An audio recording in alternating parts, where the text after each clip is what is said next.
Following the bursting of the housing bubble, both the Bush and Obama administrations attempted to jumpstart the economy with stimulus spending. Stimulus spending is often accompanied by the phrase, "the government must create jobs." The theory is that every dollar the government spends is income for someone, who, when he spends that income, provides income for another person. This is the Keynesian multiplier effect.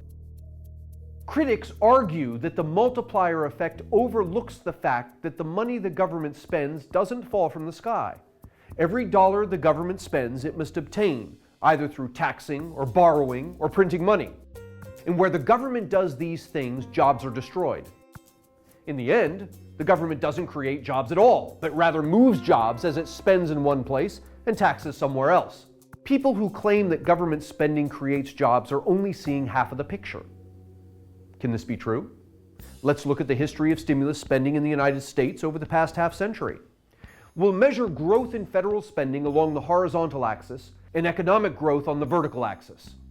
The blue dot is our economy at a point in time. The further to the right we go, the more stimulus spending we're experiencing.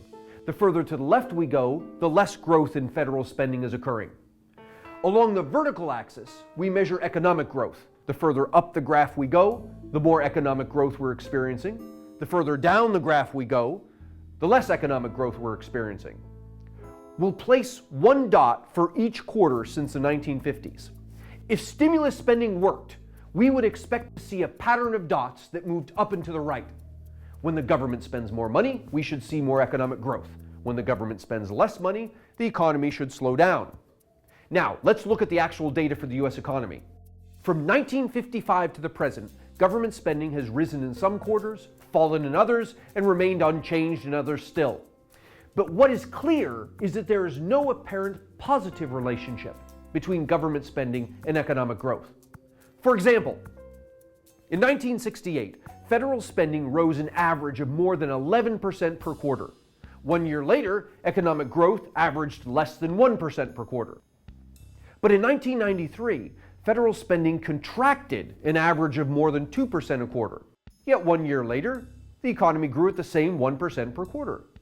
Of course, there might have been something else going on in 1967 and 1993 other than federal spending that influenced economic growth. And that is why we look at all the quarters from 1955 to the present.